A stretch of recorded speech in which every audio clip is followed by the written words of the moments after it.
Anong ulam? Eto, kamao. Ay, mali. For today's video, Karisbackers, magluluto nga pala tayo dito ng pork bistek Tagalog. Ngayon pala, Karisbackers, ito na yung ating 1 kilo na karne. Nilagyan na natin ng mantika. Initin muna natin, prituhin muna natin ng konti.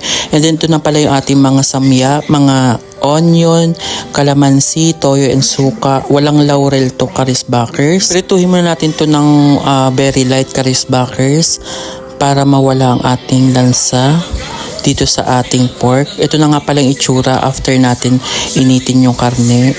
Prituhin yung karne, Karisbackers. Lumabas na yung mga mantika ng karne dito sa ating pork. And then after that, maglagay na tayo ng ating toyo.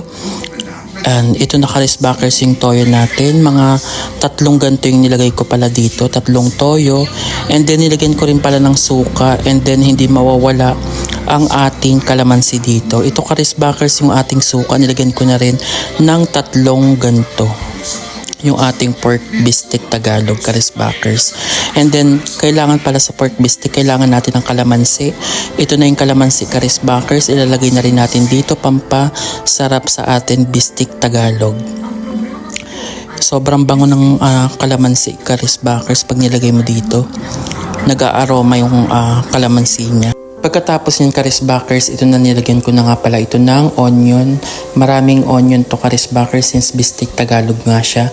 And then dinamihan ko na rin nga palang kalamansi, Karisbackers. Gusto ko kasi medyo maasim-asim na masarap dito sa ating pork bistek, Karisbackers. Ito na itsura niya, Karisbackers.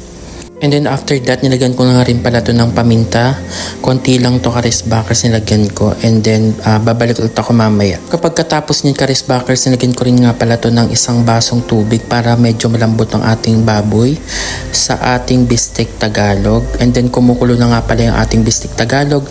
Ito na yung itsura niya after ko malagyan ng tubig. Sa ilang oras na paghihintay, ito na nga pala yung finished product natin, Karisbackers. Ayan, Karisbackers, yung ating bistek Tagalog. Mabilisan lang to, Karisbackers, since nagugutom na ako. Happy tummy, Karisbackers. Bye! Thank you for watching!